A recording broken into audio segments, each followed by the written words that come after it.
Hola, ¿qué tal a todos? Bienvenidos a un nuevo episodio de Películas Ideología. Yo soy Balam, Cristian, y esta vez nos toca reseñar la increíble película de Olivia Wilde llamada No te preocupes, cariño.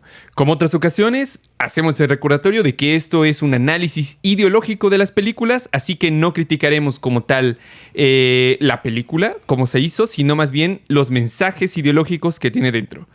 Ahora, si nos puedes hacer un pequeño resumen acerca de la película, Cristian. Es correcto, y quizás valga la pena clarificar que no hablaremos ni un segundo sobre los escándalos que envuelven esta película. Si eso les interesa, entonces mejor váyanse a TV Notas o a muchísimos canales de YouTube que abordaron eso. Sino a nosotros nos interesa la película como película. Ya una vez dicho esto, la película trata o se desarrolla en la ciudad Victoria, que es, digamos, un pequeño asentamiento modelo de los Estados Unidos, que supuestamente se ubica en los años 50 y que representa, yo diría, una especie de paraíso clausurado, aislado del mundo exterior. Y la protagonista Alice y su esposo Jack llevan allá una vida con sus amigos, en donde realmente se nos deja claro que no les falta nada, por lo menos del lado material, y donde todas las parejas que viven ahí como vecinos que se conocen, que van a comer a sus respectivas casas, tienen cada uno, hay que decirlo, yo creo que casas bastante elegantes, con céspedes que se ven cuidados, y digamos que los hombres en la mañana se desplazan siempre a la misma hora, donde además siempre se nos presenta a las mujeres que se despiden de sus hombres que van a trabajar y que van entonces en una especie de caravana de Cadillacs para trabajar a un misterioso proyecto que recauda materiales progresistas. Eso se menciona, materiales especiales, materiales avanzados. Que nunca se explica qué es, pero se menciona varias veces qué es esto. Y además se afirma una y otra vez que este proyecto Victoria pretende cambiar al mundo. Es decir, que tiene algo supuestamente como una especie de misión muy, muy importante. Que eso es repetido una y otra vez por el líder de esta comunidad, que se llama Frank, que aparece todo el tiempo, por todos lados, ya sea por la radio, en persona, en imágenes, etc. Sí, él y su esposa son como la pareja modelo, porque además hay que decirlo, ¿no? Parece que todos están ahí con una pareja en específico y que al menor error son despedidos. Pero básicamente las mujeres con los hombres reproducen esta típica imagen idílica de una familia patriarcal de los 50, ¿no? De los 50, exactamente. Donde, como dijo Balam, es algo muy estricto. Donde hay una jerarquía muy, muy clara, pero ahorita vamos a profundizar sobre esto.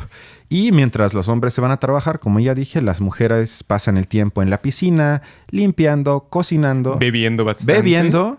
Y en la tarde-noche esperando a que el hombre que trabajó arduamente regrese a la casa para tener, o eso se nos muestra por lo menos, tener sexo con él y darle de comer. Eso, insisto, se nos deja entrever, es la tarea de las mujeres en esta ciudad de Victoria. Hasta que, y ahí dejo la síntesis, la idílica y pulida fachada suburbana comienza poco a poco a resquebrajarse, por lo menos para los ojos de Alice.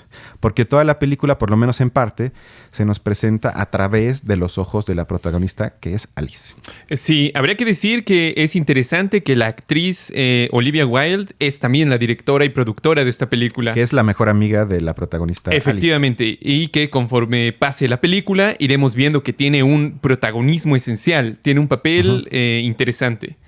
Bueno, ya que estamos en este punto, no hay que decir más que con el tiempo Alice empieza a darse cuenta de que el mundo en el que vivía, ahí yo pienso que es un poco a la interpretación, pero a mi punto de vista parece ser que todo es una especie de simulación y va descubriéndolo poco a poco a través de ciertas situaciones en específico donde ella se pregunta por qué no ocurre tal cosa si es lo más lógico.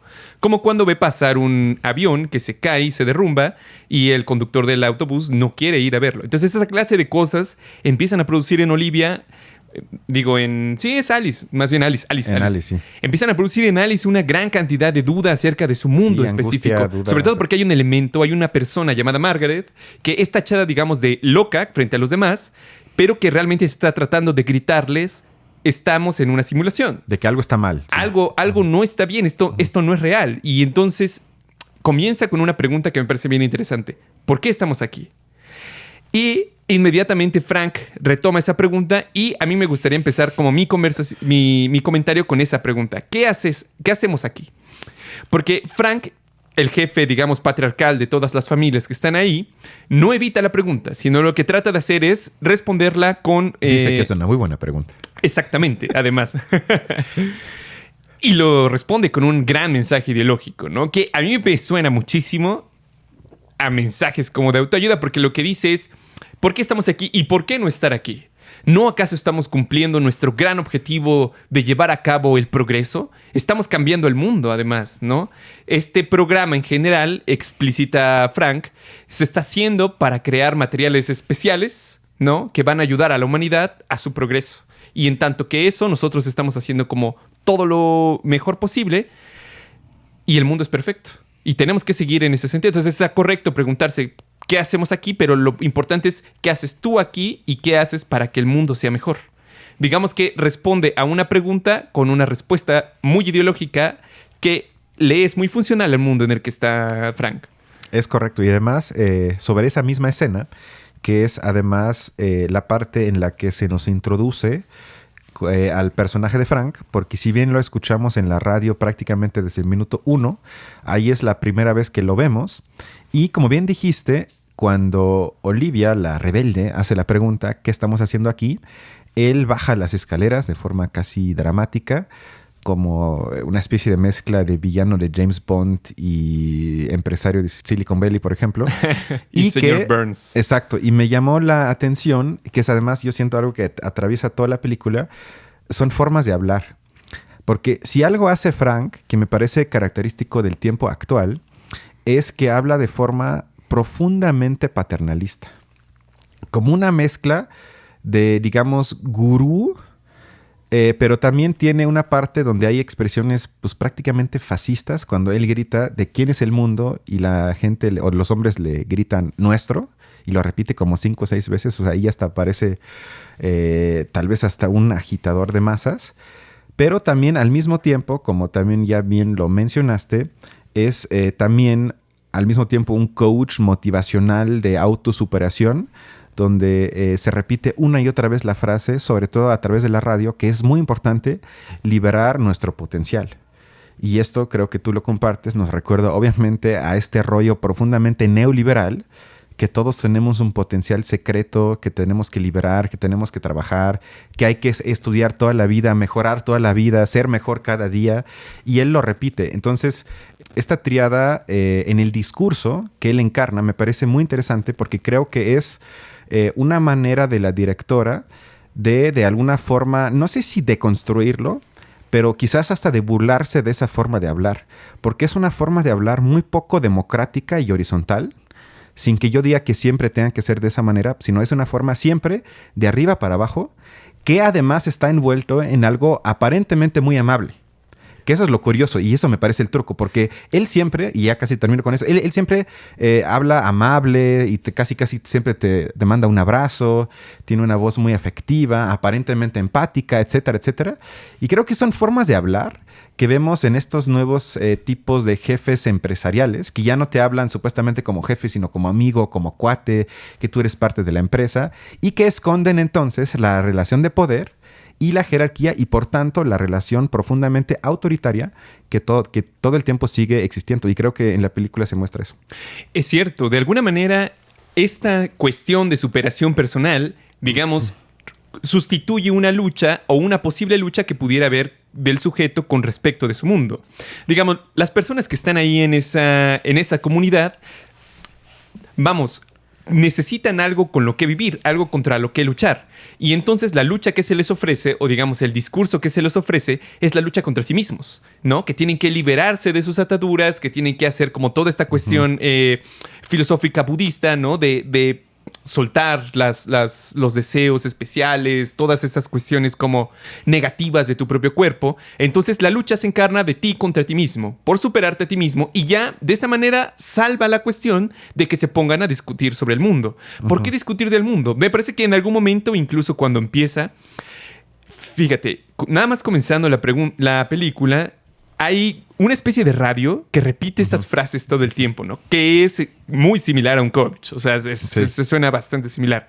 Y dice lo siguiente: lo único que importa es cómo reaccionas a lo que pasa.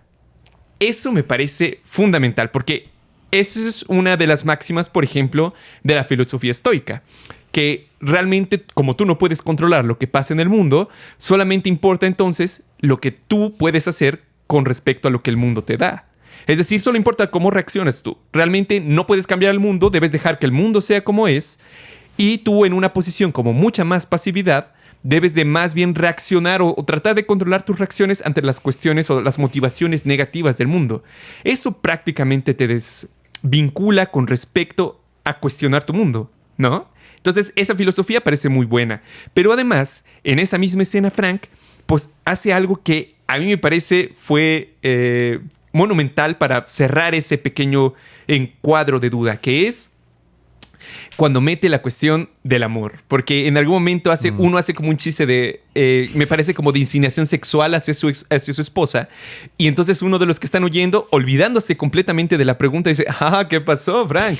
Y entonces cambia todo como por una cuestión de amor, ¿no? Y entonces todo el mundo empieza como a flirtear y empieza a hablar sobre eso. Y luego van como a tomar, ¿no?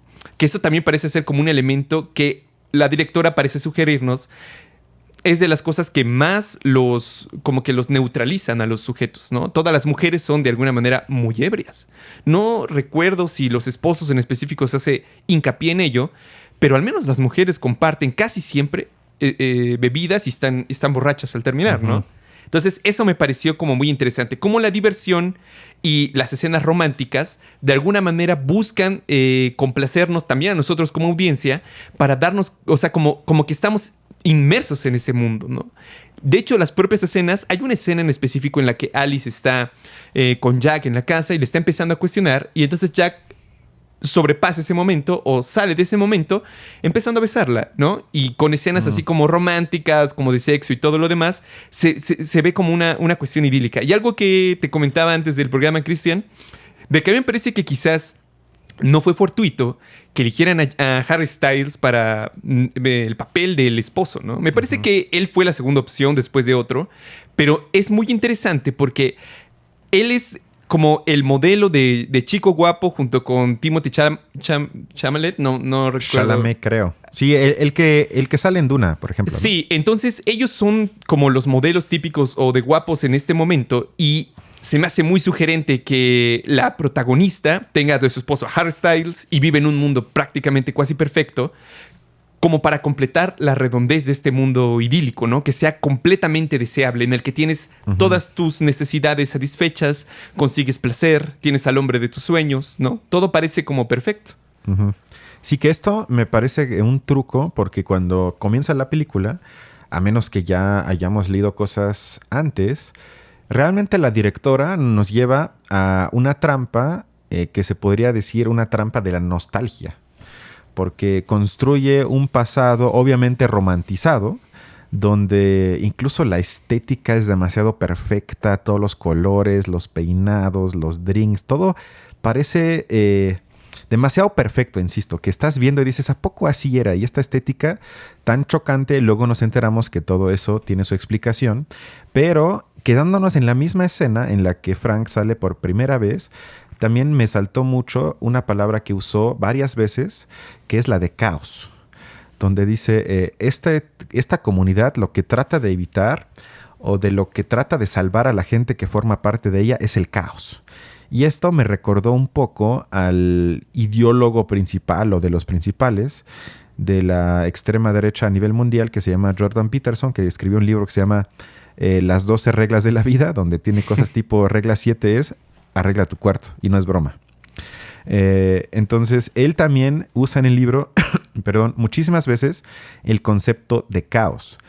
Y es algo que yo creo que también es un espejo para el espíritu del tiempo actual, porque mucha gente ante el sin duda, vamos a llamarlo, no quiero llamarle desorden, pero ante los problemas del mundo que muy difícil se puede negar, también usa la palabra caos. Y caos obviamente implica que antes había un orden. obviamente, porque si no, pues estaríamos, digamos, cambiando, pero estaríamos en lo mismo. Sí, por supuesto. Entonces, ellos anhelan justamente algo que supuestamente bajo sus ojos contenía un orden. Y esto me parece interesante porque esto tiene la implicación teórica de que para ellos el caos es el resultado de procesos que tú y yo podríamos calificar o tendríamos que calificar mejor como emancipatorios, como por ejemplo en este caso el feminismo. Para ellos, la liberación de la mujer, entre comillas liberación, llevó al caos. Aquí ya no hay un orden que ellos pueden aceptar. Y además se asocia, y eso lo hace Peterson en ese libro, la feminidad con el caos y la masculinidad con el orden. Obviamente es una estupidez, pero digamos ese tipo de gente argumenta así. Y me parece entonces que la ciudad Victory es una especie de alegoría a ese orden patriarcal donde domina lo masculino sobre lo femenino. Y es lo que dice Frank entonces, que esto es una respuesta ante el caos. Nosotros estamos saliéndonos del caos para regresar a un orden que tiene que ser, según ellos, dominado por los hombres porque ellos representan el orden, mientras las mujeres, cuando se les deja un poco de libertad, llevan al caos. Sí, efectivamente. De hecho, para eso, avanzando un poco más en la historia, se nos empieza a dejar entrever que la situación es mucho más peliaguda de lo que pensábamos. Uh-huh. Al final, digo, ahí depende un poco las interpretaciones de cada quien, pero a mí me pareció que la historia consiste en que unos esposos permiten que, digamos, a sus esposas las dopen o las duerman y que les implanten recuerdos para que puedan vivir, digamos, en este mundo paradisiaco. Ahí hay como una cuestión que no se dejó tan clara, pero yo lo interpreté como que son una especie de clones. O sea, como físicamente son clones porque ellos en algún momento aparecen como en la cama dormidos y solamente, digamos, están como con sus ojos, ¿no? Como un avatar, ¿no? Como un avatar, efectivamente. Porque cuando matan a Harry Styles, se dice algo así como, cuando muere aquí, muere en la vida real o en el otro lado. Entonces parece ser que es una cuestión así y que realmente ellos son además ingenieros y los recolectan como ingenieros a los hombres, o sea, les ofrecen, digamos, todo ese paraíso porque ellos están trabajando, se deja entrever en algún momento en una plática que tienen con una de las esposas, que realmente ellos están ahí para construir armas. Entonces significa que toda esta cuestión ideológica en el que mantienen a las mujeres atrapadas y en el que los hombres están viviendo es una especie de cuento para poder ocultar el hecho de que están construyendo armas. Es decir, ocupan esta ideología de la perfección, de lo idílico, uh-huh, para que se sientan cómodos mientras ellos pueden estar produciendo armas. Es decir, la ideología encubre una situación específica. Y yo creo, o a mí me parece que lo más interesante, una de las cosas más interesantes de la película, es que se puede hacer o nos permite hacer esta comparación o esta similitud con nuestra sociedad actual, donde esta clase de discursos, no sé, de supérate a ti mismo, de enfócate en ti mismo, incluso el hecho de que tendamos o que se reconozca en general que una vida perfecta o, digamos, el objetivo de muchas personas en su vida es tener un carro bonito, una casa bonita, varios lujos, el placer, etcétera, etcétera. Y yo creo que en el fondo la película critica esta ideología porque hay algo que está ocultando. Desde mi perspectiva, teóricamente lo que se oculta es la lucha de clases que ocurre en el fondo de la sociedad, ¿no? Esta ideología que en la película oculta una construcción de armas, en la nuestra oculta una dominación de clase. Yo creo que en gran medida está construido de esa manera. Y justamente quizás se podría hacer una comparación con este libro de Huxley, ¿El del mundo feliz? El del mundo feliz, justamente porque la dominación de las personas ahí no se logra a través, digamos, de cadenas o de prisiones, sino es a través del placer. A través del placer es como tienen atrapadas a las mujeres y también como compran a los hombres. Entonces, en el fondo, aunque pareciera aparentemente una especie de crítica feminista, yo creo que en el fondo atraviesa eso y va más allá, va a una crítica de la ideología general de nuestro tiempo. Una disculpa, tuvimos algunos problemas técnicos con el otro micrófono, tuvimos que hacer un cambio, un desmadre, pero Cristian, ¿quieres volver a repetir tu argumento ya por se me quitaron tercera las o ganas. cuarta vez? Pero esperemos que ahorita el sonido ya sea estable, porque de alguna forma nos sentíamos como en la película, que algo en la Matrix ya no estaba funcionando. Pero bueno, sigamos. La CIA nos estaba interviniendo, güey. Pues eso sí era un elogio, ¿no? Se podría decir. Pero bueno, regresando a lo serie, si bien comparto tu argumento, yo creo que también la película nos ofrece una lectura, digamos, de manera paralela, en clave feminista, porque en el caso específico de la cinta, la dominación claramente es masculina sobre las mujeres, en muchos sentidos, si no es que en todos. Esto no invalida tu argumentación, la comparto. Sin embargo, resalto este punto porque me pareció de alguna manera hasta genial por parte de Olivia Wilde, de que con este truco de reconstruir una imagen a raíz de la cabeza de ciertos hombres que de alguna forma idealizan un pasado, queda claro que el patriarcado, que sobre todo se nos presenta al inicio de la película, es una mera construcción y siempre lo ha sido. Por lo tanto, es algo contingente y en consecuencia se puede cambiar, es algo modificable, no es algo eterno. Y eso termina también con la lógica en la que se establecen ciertas cintas, yo diría la mayoría, con contenido entre comillas feministas, que hablan más de una supuesta masculinidad tóxica, que sería, según estas cintas, una constante antropológica que nos identifica como hombres, o sea, un gen eterno que tenemos, y que nos convierte a todos realmente en potencialmente malos, violadores y tóxicos. Y ella, de alguna forma, invierte esa lógica, en parte también la de Matrix, y dice, no, es una construcción. No es algo que tenga que ver con algo naturalmente existente, sino es un constructo social y por lo tanto es contingente y en consecuencia, como ya dije, se puede cambiar, tirar, como le quieras llamar. Y a través del truco que ella usó en la película me pareció, insisto, hasta genial. Sí, tienes razón. Creo que es también un elemento muy importante y vaya que lo hizo muy bien Olivia. Yo creo que al final, digamos, la película, así como quizás otras que están más o menos en el mismo estilo, como Matrix o el show de Truman, en el fondo lo que nos invitan a preguntarnos es si vale la pena vivir una vida en la que tienes, digamos, todas tus necesidades cumplidas, tienes incluso la cuestión del placer sexual, la familia, todo cumplido, a cambio de tu libertad. Yo creo que la pregunta fundamental es esa. Y no es una pregunta nueva, es algo que la humanidad se ha preguntado durante mucho, mucho, mucho tiempo. Pero si diésemos por su lado a la ilusión y al sueño, ni siquiera la pregunta misma podría hacerse, porque es esta capacidad de preguntarnos cosas, de poner en duda lo que yo creo que está en el fondo de nuestra libertad. Es decir, Jean-Paul Sartre decía que en profundidad, en la esencia, la libertad no es necesariamente positiva, sino que es una cuestión negativa. Es una capacidad que nosotros tenemos de negar las cosas o de decir no o de ponerlas en duda. Esta capacidad negativa es lo que nos hace libres porque somos capaces de decir no o podemos preguntar por qué. Y si es así, entonces en el fondo es lo que nos hace propiamente humanos. Porque muchos de los animales, y era un argumento un poco de Platón, tienen su vida, bueno, de Sócrates en los escritos de Platón, muchos animales son felices en gran medida porque no tienen que sufrir muchas de las cosas. De hecho, no sufren, o sea, tienen dolor, pero en el fondo no recuerdan el dolor pasado, entonces por ende son prácticamente felices, o sea, su vida es perfecta. Y incluso una de las...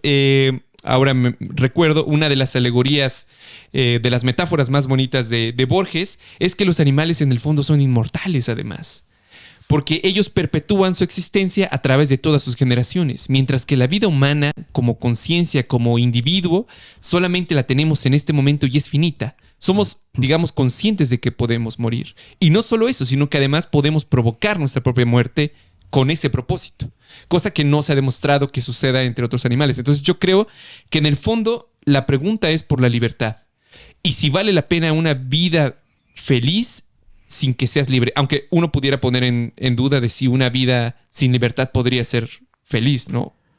Sí, me parece interesante porque yo identifiqué un problema filosófico similar, sobre todo con respecto al, digamos, entre comillas, problema de la libertad.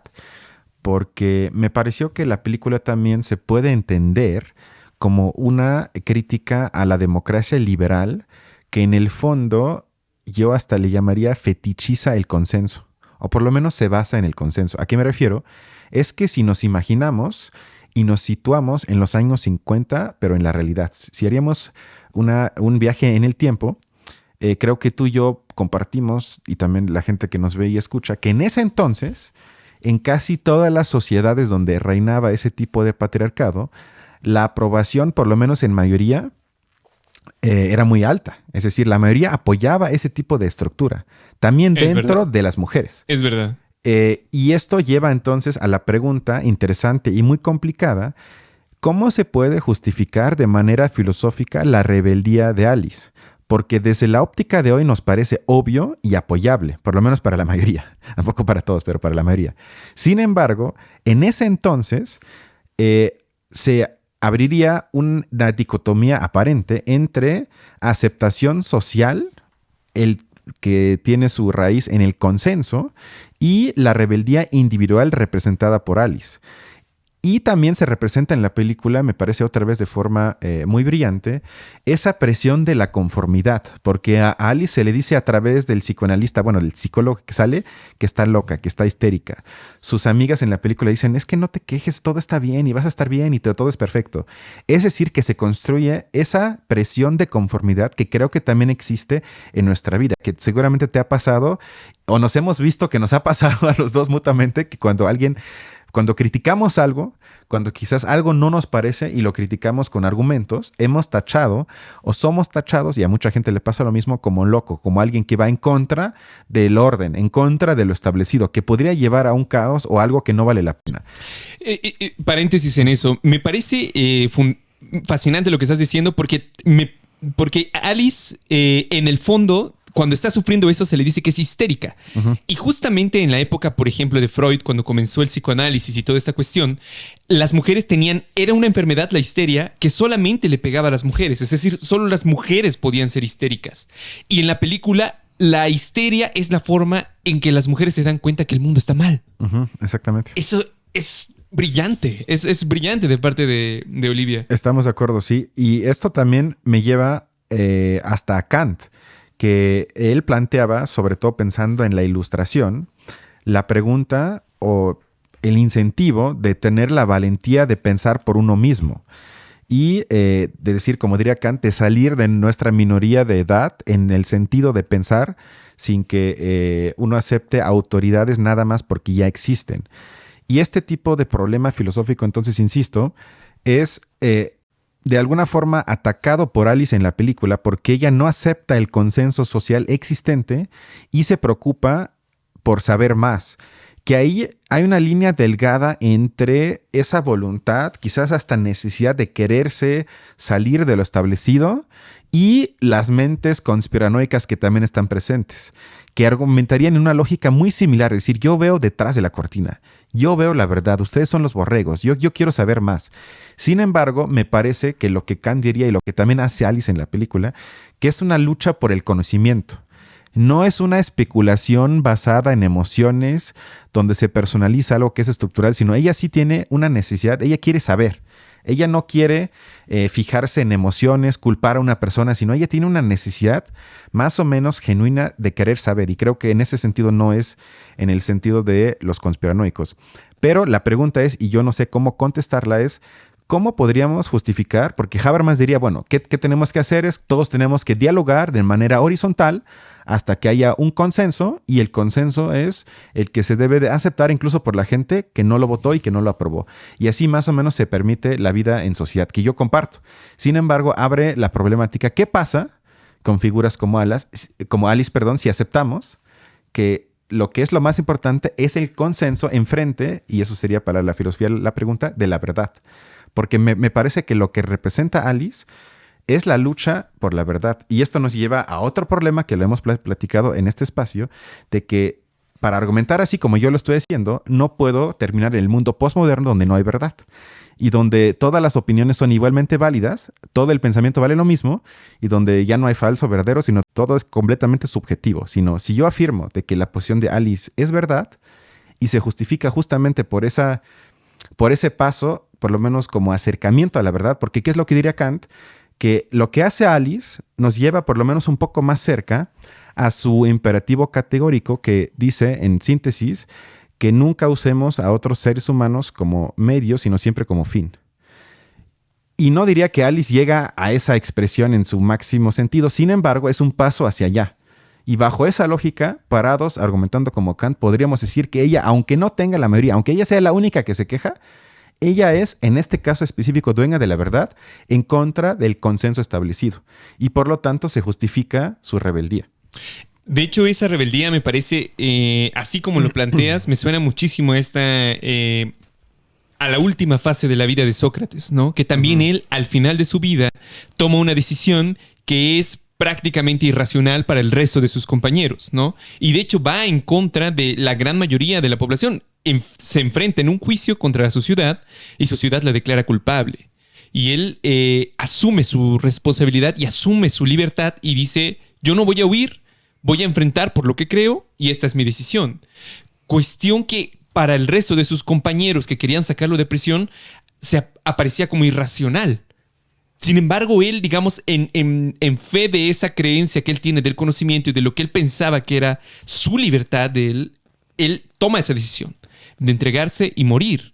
A mí me parece que ese, digamos, suicidio, por así decirlo, es en el Sócrates la prueba máxima de su libertad. Exacto. Y Alice hace algo similar, porque cuando ella ya se entera de que todo esto es una fantasía, un sueño de Jack, su esposo, y que la tiene encerrada en la casa, literalmente atada a la cama, Jack le dice, en la ficción le dice, pero ¿qué quieres si tú siempre estabas trabajando y ahorita ya no tienes que trabajar y tenemos las cosas y ya no tienes que salir de noche, etcétera? O sea, le plantea pasos o por lo menos visiones supuestamente positivos del mundo en el que viven de manera ficticia. Y ella hace lo que hizo Sócrates, dice, no, porque yo no lo decidí. Yo me rebelo contra esto, aunque quizás me brinde una vida entre comillas mejor, no. Y eso también en la película es una expresión, un acto de libertad ante algo que yo no pude decidir. Fíjate, yo creo que ese es un dilema que también se enfrenta mucho, a lo mejor en el momento de elegir carrera para muchos jóvenes, porque muchos eligen sus carreras en función de la cuestión monetaria. Digamos, es cierto, hay cierta cuestión de proveer dinero, poder sustentarse, rentar, tener una casa, etcétera, etcétera. Y muchos de los padres lo hacen en ese sentido. Pero la pregunta quizás en el fondo que habría que hacerse es, ¿vale la pena sacrificar lo que uno quiere? O sea, lo que de verdad uno desea por pura curiosidad, por pura, no sé, por pura locura de esa edad, pero ¿vale la pena sacrificar eso por tener seguridad, una casa bonita y un carro, todo lo demás? Alice diría que no. Que Alice no lo diría vale. que no, y creo que tú y yo compartimos esa postura. Porque por eso estudiamos lo que estudiamos, güey. Por eso somos muertos de hambre, en otras palabras, exactamente. Y también me parece interesante, ya casi para terminar, en el mundo actual, porque tenemos un presidente, y no es el único, que justifica muchas de sus decisiones con la aprobación, el consenso de la mayoría de la gente. El caso más actual es el que se asume, y creo que él tendrá un punto en eso, de que la mayoría de la gente apoya que el ejército siga en las calles hasta el 28. Y se va a hacer una supuesta consulta que confirme esta tendencia. Y él, entonces, se justifica en la mañanera o se escuda de alguna forma de que yo estoy haciendo las cosas bien porque la mayoría, el consenso, aprueba lo que yo estoy haciendo. Y eso, en la vida real, nos plantearía el mismo dilema. ¿Puedo justificar una decisión simplemente con el hecho de que la mayoría está de acuerdo? Pues yo diría que no. Pero se usa hoy muchas veces como herramienta política. Y bajo la lógica de AMLO, Alice estaba loca. Sí, ciertamente, porque en el fondo ese argumento radica en una especie de falacia que dice que si la mayoría lo piensa así es porque debe ser correcto. Pero al decir eso o al plantear esta cuestión, digamos, apelando a las mayorías, evita la argumentación. Una vez que las mayorías o alguien alcanza a argumentar porque la gran mayoría lo hace o a la gran mayoría sí lo piensa, deja de tener que argumentar. Se acaba la discusión. No hay razonamiento. No tienes por qué elaborar un por qué, por esto, por lo otro. Simplemente la mayoría lo quiere. Y como en el caso de Sócrates. Y yo creo que en el fondo sí hay que buscar esa no estar conformes con esa clase de situaciones y buscar exigirse a uno mismo, tener respuestas, por más evidente que parezca una situación, como esforzarse por preguntarse por qué ocurre y no estar conforme si no se tiene una respuesta que a uno lo satisfaga. Estamos de acuerdo. Yo tengo un último punto. Dale. Que en el momento que ella comienza su comportamiento rebelde, digamos, que es en una cena donde están en su casa, ella se sienta de un extremo de la mesa para ver directamente a Frank. También eso me pareció un gesto muy interesante. Y ella, creo que es una también alegoría al mundo de alguna forma algoritmitizado en el que vivimos, porque ella se da cuenta de que vive una ficción, o digamos que vive algo construido por parte de hombres en el mundo digital, cuando le pregunta a las otras parejas cómo se conocieron, a dónde fueron a viajar, en dónde se tomaron tal foto. Y creo que se podría aplicar algo muy similar en el mundo actual, porque si nos ponemos a pensar y revisamos las fotos que suben, sobre todo hoy en día muy de moda a Instagram, por ejemplo, a dónde la gente anhela viajar, cómo la gente se suele conocer, sobre qué temas suelen hablar, qué series están viendo, qué bodas imaginan, y podría seguir y seguir y seguir, vemos creo que el impacto ya de estas redes digitales sobre nuestra forma de vivir, o tal vez se podría decir sobre nuestra forma de desear, o cómo deseamos, o qué deseamos. Y de alguna forma también me parece interesante que se plantee en esa forma, porque se deja entrever que en vez de ser individuos, somos átomos que prácticamente somos iguales, formados ya por algoritmos y respondiendo a lógicas que no surgen, ya deja de nosotros, que no surgen de algo de interacción humana, sino que ya están de alguna forma previamente programadas. Porque en la película, ¿qué pasa? Que todas las parejas se conocieron en el tren. Todas las parejas viajaron al mismo lugar. Todas las parejas tuvieron su misma boda de miel en el mismo lugar. Exactamente.